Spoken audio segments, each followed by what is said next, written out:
Um, I'm not such a health conscious person, I have to say, and my lifestyle is not incredibly healthy.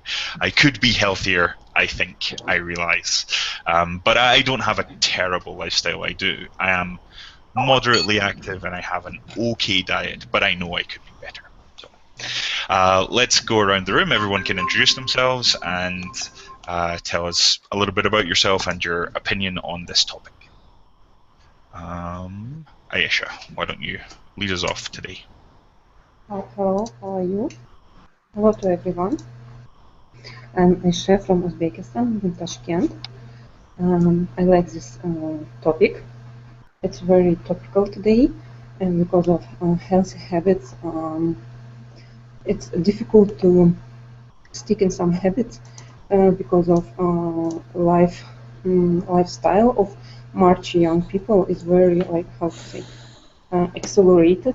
You try to do much work, you try to do like your career, and you forget about your health, your how to say, to eat in time, to eat proper meal, maybe a lot of Yeah, it can vegetables, be fruits. easy to fall into a habit of snacking Yeah, between meals or having unhealthy food between meals instead of a proper meal. Certainly. yeah, it's about me because I most of the time I don't have time to eat in time. For example, Mhm. today I missed my dinner, sorry, and lunch, and And you're still here in class, even though you could be eating just now. Aisha, that is dedication. yes, because of class I'm hungry. If you want to, between the questions, go over and have a sandwich or something to eat, then I will understand. It's okay.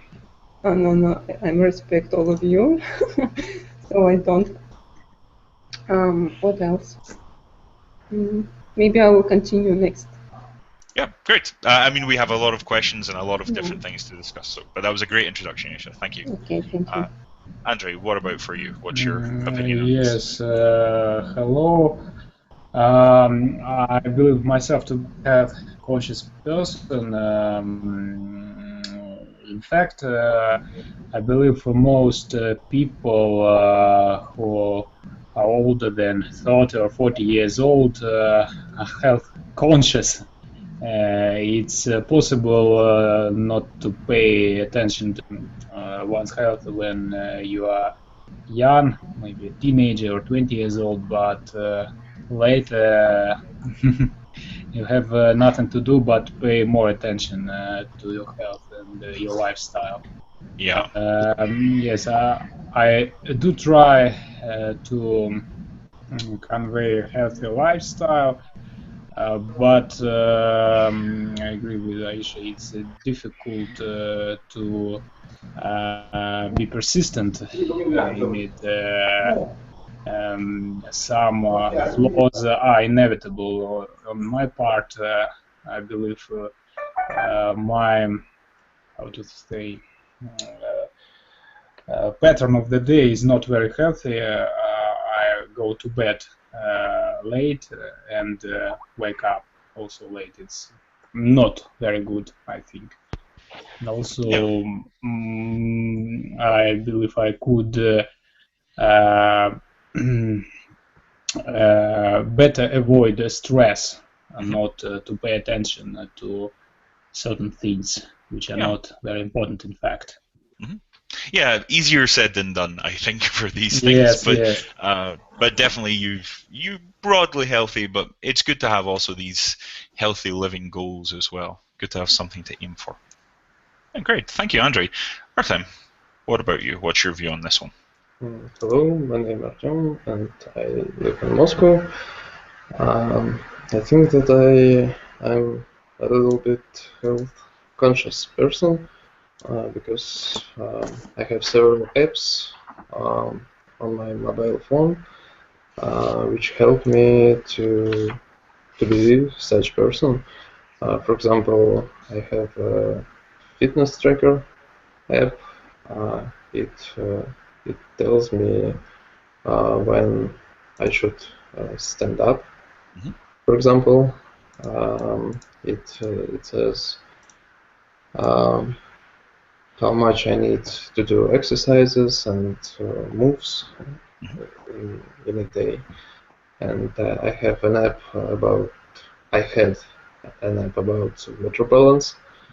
Uh, this app offered me a goal to drink water every day, and I tried, but it was very hard Oh, okay. goal. I didn't. I haven't accomplished Yeah. it, and I deleted it, and now I just try to drink more water now. Yeah. And Do you also, think it's easier to have a healthy lifestyle with the advent of new technology, that these new technologies are helping us to create this healthy lifestyle, or does it not make a difference? It's for just the person and how they feel? I think that they help because they give you some picture of you. They give you some data, and when you see data about yourself and some goal where you can be, you can change your behavior more easier. Yeah. Yeah, more easily. Yeah, cool.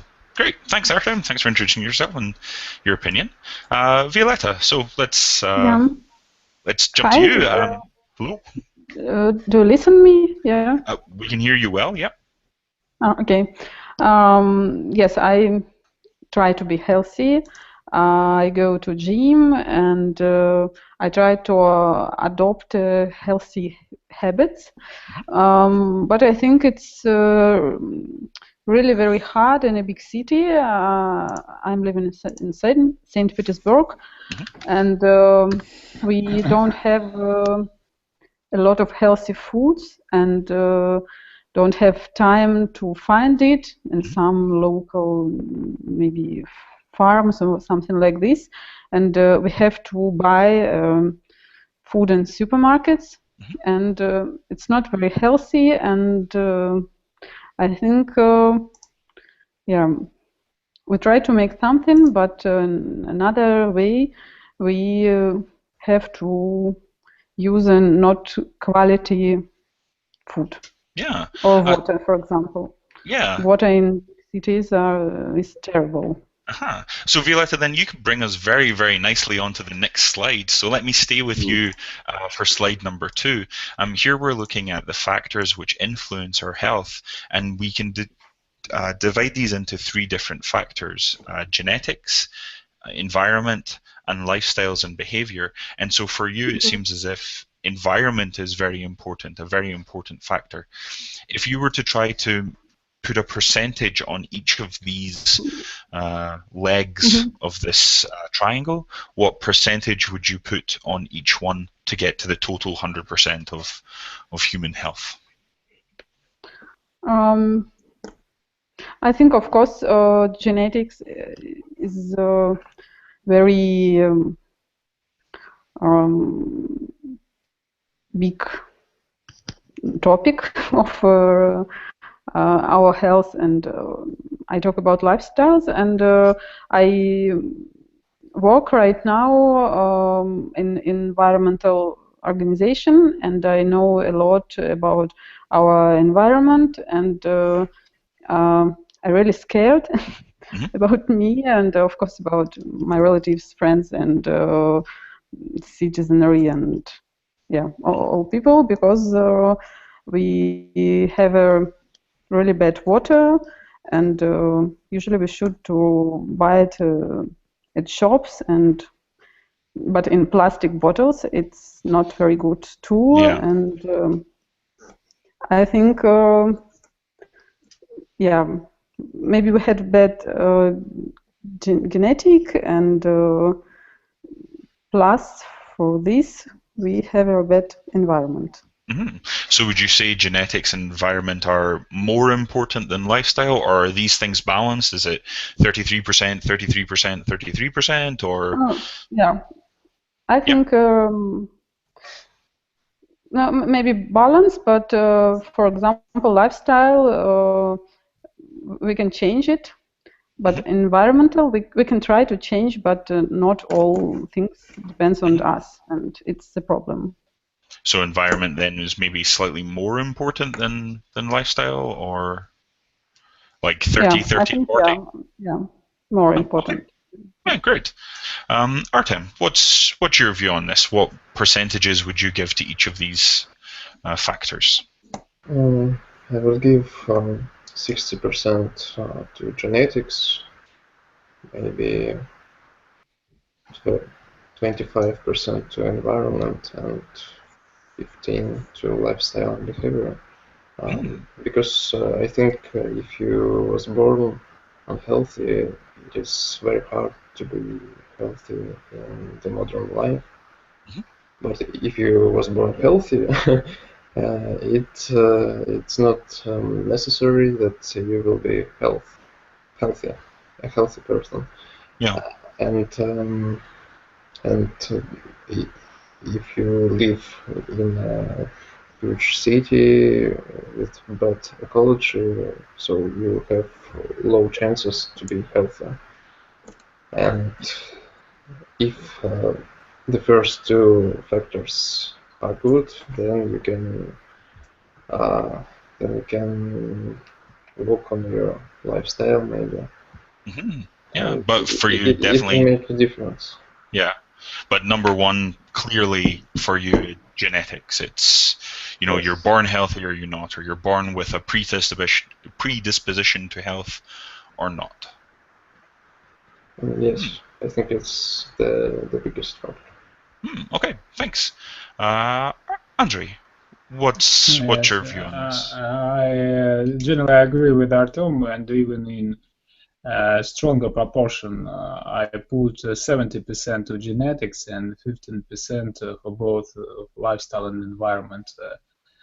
I believe everything is determined by genetics. Maybe we do not. Not maybe, we definitely do not don't know everything how it works, but in the end it will all comes down to genetics, in my opinion. And there are a lot of examples of people who was born with good health and maintained it till very old age, in spite of not very healthy habits. For example, Mr. Churchill, who was in habit of drinking and smoking heavily, and despite of it, he lived till a very old age.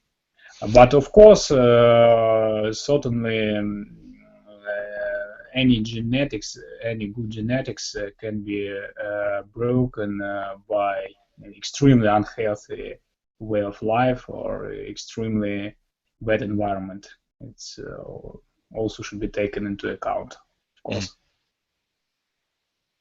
So, but if you do not have good genetics, nothing can help, unfortunately, in this situation. Yeah. That's my opinion. Yeah, interesting. But I mean, it's also, as you said, if you do have very bad habits, it can go the other way. But genetics, definitely number one for you. Yes. Okay, Ayesha, where do you lie on this one? I am agree with previous guys. But for example, it was actual 100 years ago when our environment was clean, food was organic. But nowadays, I will share it equal proportion, like 30-30-30 or 33, because even a very strong genetically man could suffer from bad environment, bad food, like non-organic. Genetic modified foods, a lot of, so it could hurt our health very much. And I think it's equal, like It's very equal for every person to have all these things all together to maybe staying healthy for a long time. For example, if you live in mountain, but your lifestyle is very sedentary, and you will getting tired, or you will suffer from obesity. Also, it will hurt your health. So it's a very very important things. Like you said, it's like third legs of one chair. If one is broken, it will imbalance your health. Obviously, I think it's in equal proportion. Yeah. Yeah, interesting.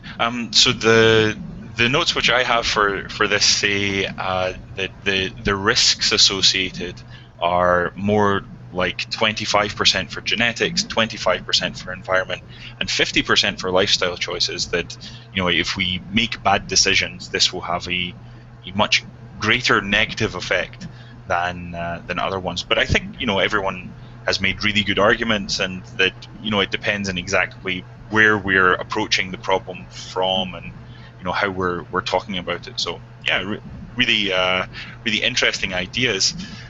What we're going to do next then is to look at some particular factors, and decide if this is a good thing or a bad thing, and why or why not. Artem, why don't you lead us off this time? What's in the top left picture, and is it a good thing or a bad thing, a friend or a foe? Okay, I guess it is the sun. Yep. And I think the sun is mostly a good thing because it gives you the vitamin D, which is required by our organisms. So I think that we need the sun, and I think that the sun affects on our sleep cycles, and if we don't have enough time with the sun, we can be sleepy all day. So definitely has a great effect on us. Are there any negative aspects of the sun, Artem? The sun has some problems with radiation. if you walking without any clothes on the peak hours, it can have bad consequences for our health. Yeah, so we need to make sure we're wearing the right clothes when we're in the sun, and that we don't overexpose ourselves to the sun. Some sun is good, but a lot of sun is not good. It can cause problems with your skin, and for skin cancers and things like this as well. Okay, great. Violetta, what about the second picture? What do we see here? Oh, Violetta, I think you're still on mute for Sorry, your microphone. I forgot to switch on my microphone. I guess it's a hamburger or something like this. And of course, we know that it's not healthy food, and better not to eat it. But I think when we it's dangerous and unhealthy when we eat it every day. But when you want one time in months or something like this, and it makes you happy, for example, I think it's not bad because our food too, and sometimes we can let us try something unhealthy. Yeah, absolutely. We have this saying about everything in moderation, and then the second part of it is moderation. So sometimes I think you you need to look after your diet and to eat healthily, of course, but sometimes you also maybe need a little bit of a break from this and to be able to treat yourself from time to time if you're otherwise living healthily. Are there any particular things about this, about a sandwich or about fast food, which are unhealthy? I think about sun we said all things. No, sorry. So for this particular, in the picture, it looks like she has a sandwich, or as you said, maybe a hamburger, some sort of fast food.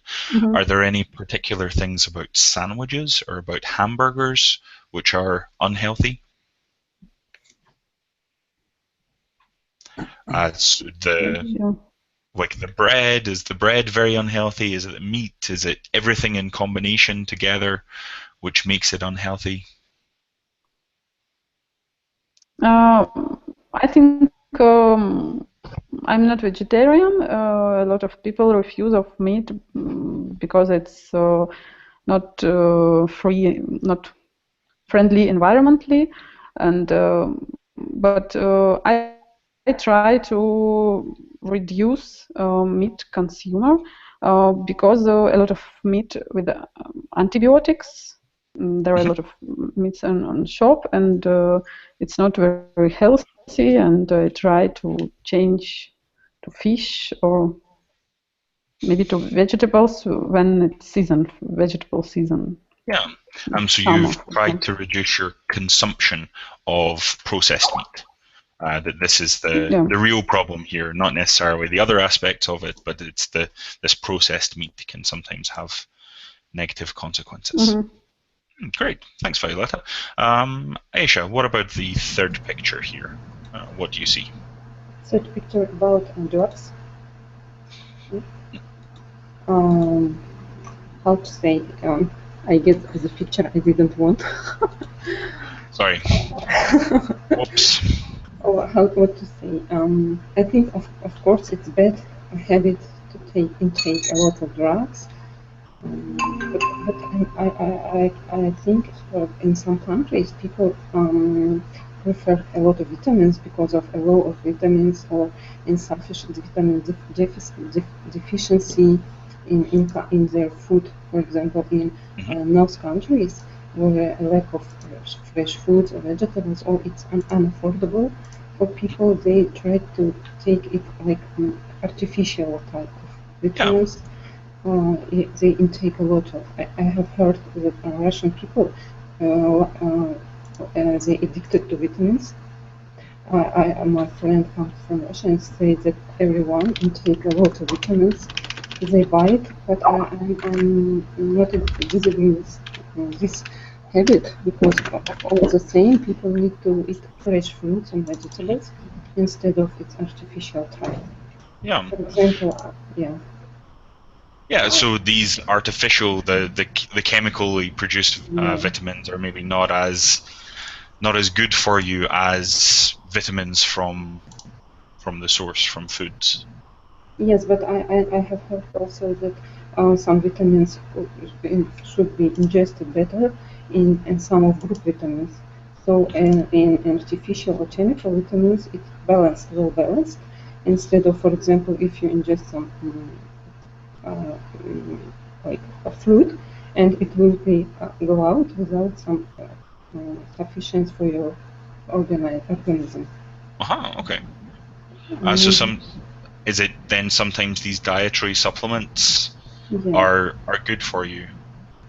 Not supplements, food supplements. So a dietary supplement would be that I take, maybe a vitamin pill, something like this, not instead of everything else, but as well as. So I have my normal food, and then I recognize, okay, this food doesn't have everything I need, so I have this as well. Yeah, I think it works.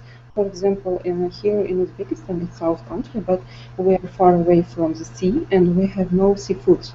And instead of it, we ingest some supplements with some sea. I don't know its name, like omega-3. Yes, it's rich from iod. I don't know its English word, it's English interpretation. But to, how to say, instead of it, yes, we intake some supplements. I agree that in some the dose it's acceptable.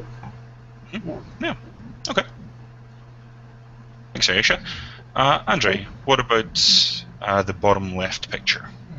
Yes, I believe it's generally a friend. Of course, these fruits, natural fruits, vegetables should be the primary source of vitamins and microelements for us, because I believe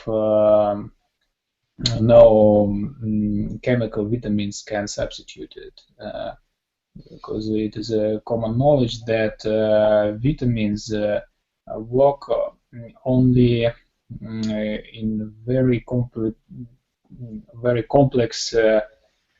how to say, in complexes, in very strong in chemical complexes, so-called flavonoids, and only in this case they work properly in our body.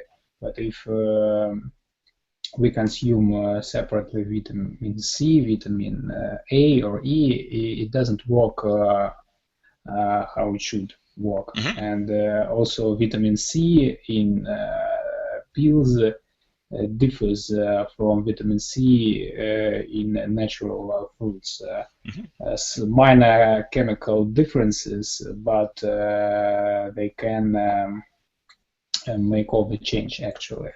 Okay. So, would you say there are any negative aspects to fresh no, fruits and of vegetables? course, nowadays we should pay attention that there are a lot of chemical fertilizers, pesticides, herbicides are used to grow fruits and vegetables, which can undermine benefits from the intake, of course. And also nowadays fruits contain much less vitamins than they used to maybe 100 years ago.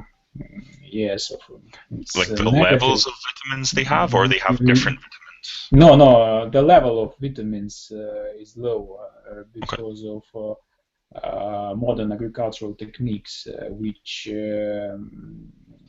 how to say, speed up the growth of vegetables and fruits. Also, especially vegetables are often grown in greenhouses, so it is not very good for the vitamins in them. Also, I would like to pay a small remark regarding sun, and the friend of Paul Arthur mentioned vitamin D. Also, it's a common knowledge. I'm not sure about exact figures, but the proportion is as follows: that to get the annual dose of vitamin D, it's enough to spend 15 minutes a day for 2 weeks under direct sunlight only. So very, very short exposure is necessary to get the annual dose of vitamin D. Yeah, you don't need to take a lot of sun, but it is necessary to. I don't think it would also be good for you to go out into the sun for 2 weeks and then not see it for the rest of the 50 weeks of the year. Yeah. I think a little bit every day is good. Yes, yeah. Oh, great. Thanks, Andrei. Okay, what about this last one? Violetta, what do you think of the last picture here? During our conversation, I try to understand what is bad in sleeping, and I don't have any arguments. And I think it's very good, it's very healthy, and we need sleep more, because I think usually all of us don't have enough time to sleep. we should wake up early, and sometimes we should work on weekends. And I think generally it's very good, and we need it. Do you think there ever could be a problem, so accepting our working lives and things like this, but do you think that it is possible that someone could sleep too much? Maybe they sleep 12 hours a day. Would this be too much? Or if this is what they need, if they wake up, if they go to sleep at a good time and wake up naturally and they sleep for 12 hours a day, this is okay? I think it's okay. I heard that sometimes people said that today I slept a lot and now I have a headache, but actually I don't believe it. I think Okay. the reason is another. Of course, it's very bad when somebody has a problem with the sun or with sleeping, and accelerated cell aging. I saw in our vocabulary, but I'm not sure in pronunciation. Accelerated cell aging. Yep. Yeah. Because I had we were thinking about this more for exposure to sun. Actually, this was the idea for this. If you're in the sun too much, then maybe you can have accelerated cell aging. Yeah. I had some problem with this, and it's really hard to work and to make something.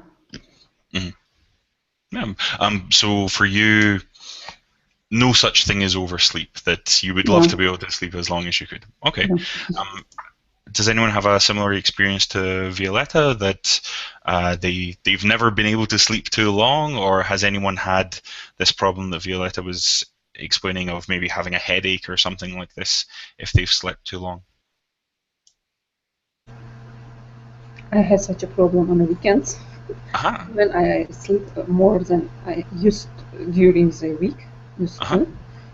So I really had a very bad headache a whole day, and without a big cup of coffee, it doesn't getting better.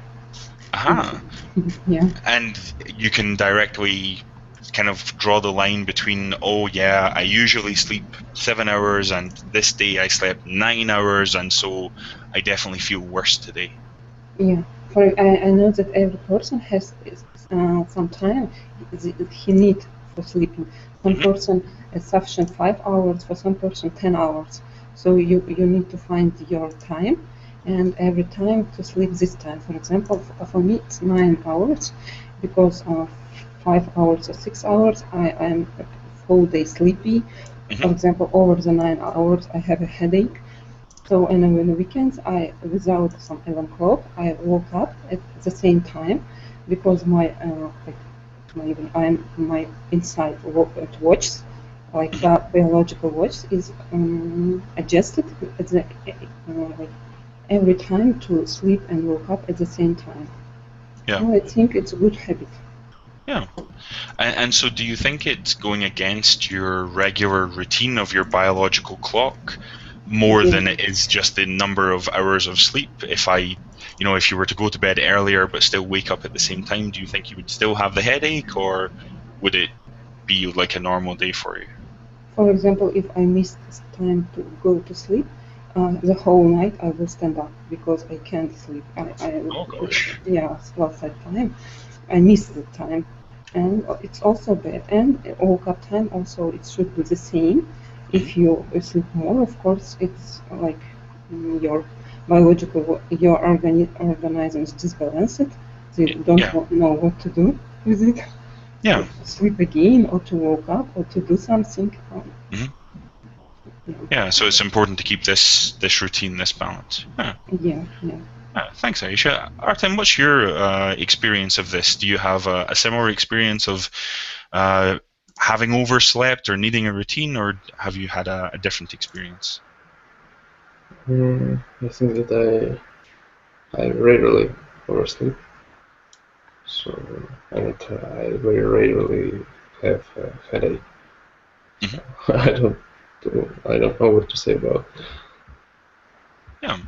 Have you, but with rarely, this doesn't mean never. So you have had a situation where you could identify, oh, yeah, this day I slept 10 hours. I don't know why, but I slept 10 hours and then I woke up and I didn't feel good after this. No, I don't remember any such events in my life. So I can say maybe never. Yeah, okay. So then you agree with Violetta, sleep is an unalloyed good thing to have, and that if we can have as much of it then as we can, then this is great. I don't think that it can be a bad thing, because it is really as much as you need, as your organism needs, and sleep increases your memory skills. It energizes you. It cleans your brain. So without sleep, we're nothing. Mm-hmm. So definitely a better problem to have too much sleep than too little sleep. Yes, I think so. Okay.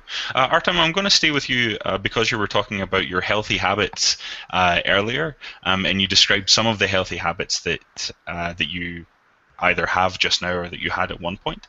I was wondering if maybe you could lead us off on slide number 4, and you could describe any other healthy habits that you might have. Okay, sorry, but I continue with sleep. I sleep about from 8 to 9 hours per day. Of course, sometimes I have to get up early, but these days happen very rarely for me.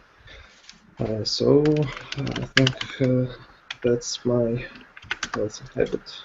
Yeah, your healthiest habit, would you say, is getting a good night's sleep? Yes, and maybe the other one is drink water. Yeah, drinking not the amount of water that the app says every Yes. day, but a lot of water, enough water. Yeah. Yes. Yeah, great. Thanks, Artem. Violetta, what about for you? Do you have any healthy habits that you'd like to share with us?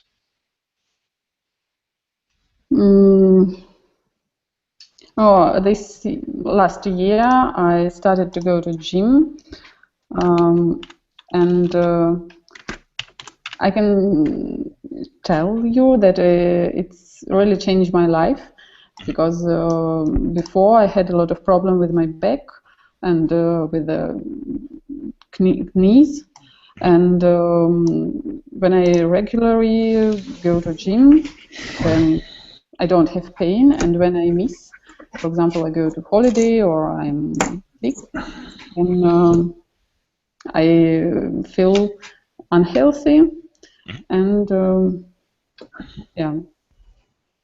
Yeah. So regularly exercising, regularly going to the gym.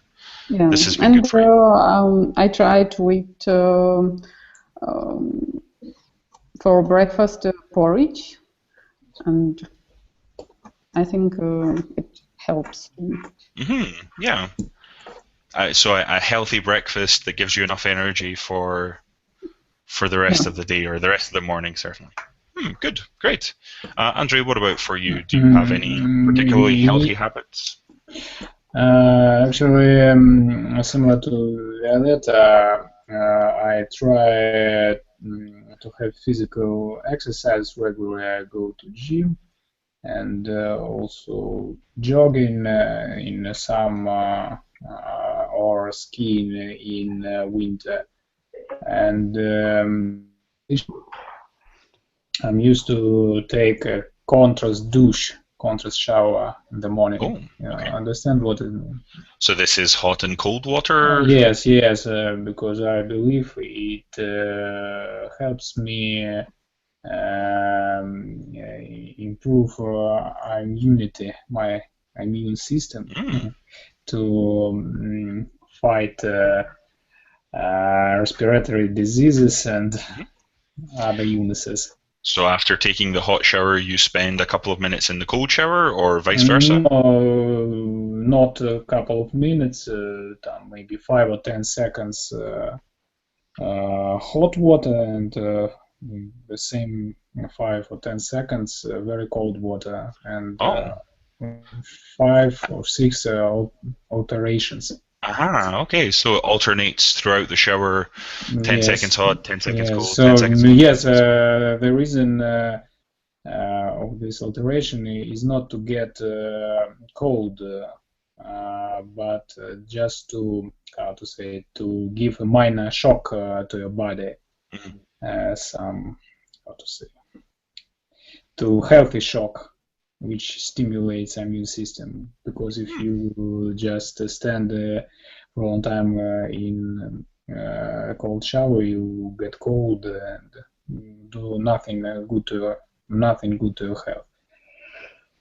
So the essence is alterations. Yeah, interesting. And have you felt the benefit of this? How long have you been doing it for? Is it several years? And no, I do believe I have had respiratory disease as well than I had before. So certainly for you. Also, it helps to wake up in the morning, to be up and about without drinking too much coffee. Instead of drinking coffee. Yeah. Yeah, interesting. Thanks for sharing that, Andrei. Ayesha, what about for you? Do you have any particularly healthy habits? Oh, and I have one. I'm drinking a lot of green tea. I'm not a good example for healthy life because my life is more sedentary. I'm sitting. My work is like as accountant. Whole day I'm sitting. I don't have time for gym, but I want to start in spring to go for some sport because yesterday I read that a sedentary lifestyle is causes depressions and obesity. So I think I need to avoid such suffers and to go for some sport. Yeah. Maybe for fitness. It's minimum, at least. Yeah. So this is a healthy habit you intend to start. Yeah. Okay. Well, to help you with this then, we're going to go back to Violetta and go to the second question. And Violetta, you can maybe help us with this. So now that you said you go to the gym quite often, what would you say is the best way to improve muscle tone?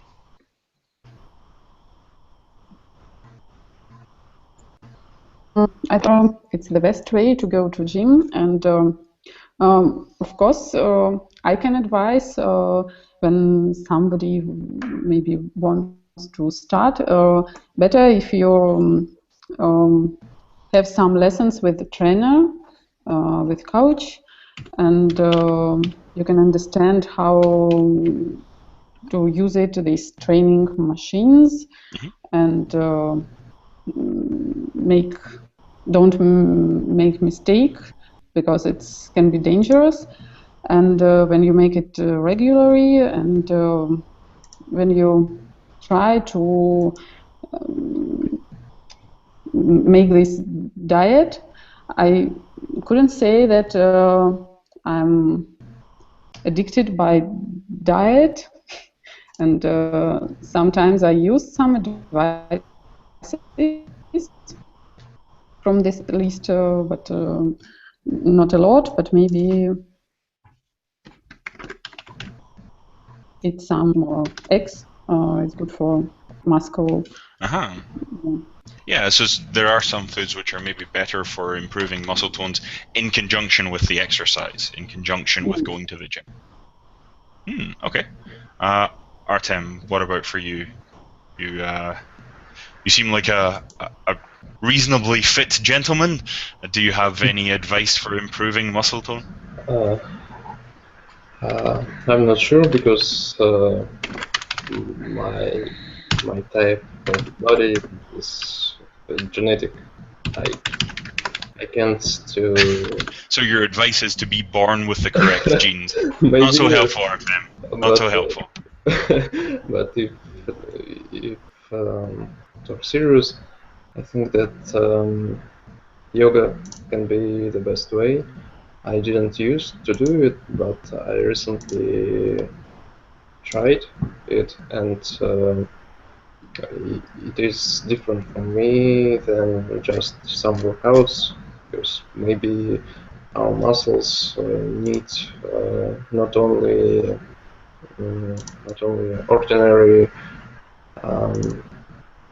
workout exercises, but they also need stretch. Mhm. And when some exercises include it, I think it's better. Yeah. So, Yeah, great. Thanks, Artem. And Andre, do you have any advice for building muscle tone and improving muscle tone? Actually, I would like to clarify what you mean by muscle tone. You do not mean growing muscles. So it doesn't necessarily mean that you now have gigantic muscles, but that your muscles are maybe more, let's say, defined, or that they're just better, more useful muscles. Yes. So in this case, if we are not talking about growing muscles, but giving them a tone, I think the best way is to exercise in something like pump up and other modern practices which are popular in gyms and fitnesses. So with not very, they use not very heavy in their exercises, but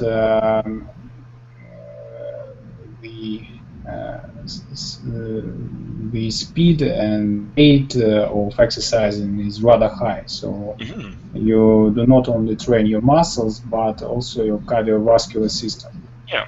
And also it helps to burn fat, excessive fat.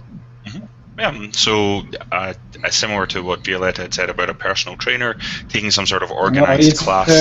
Generally, it's a group exercise. No, but taking an organized class can also help you with these things, as well as with the motivation of having a regular thing, or someone to tell you that you're doing it correctly, or you're.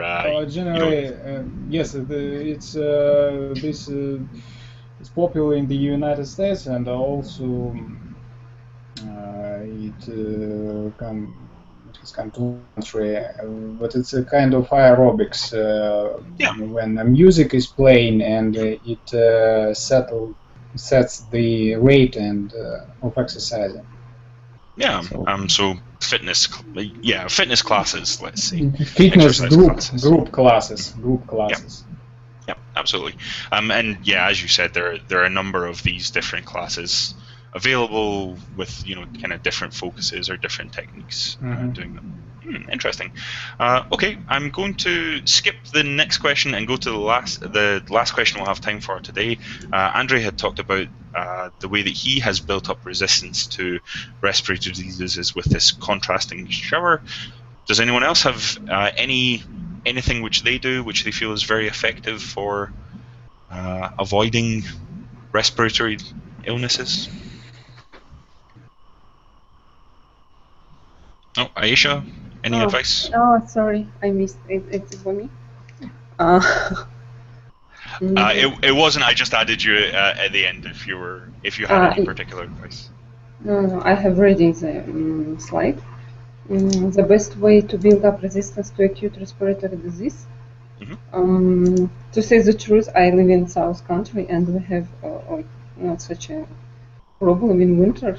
But also nowadays there is an epidemic, like breakout of a flu, and people like wearing some masks in order to avoid infection.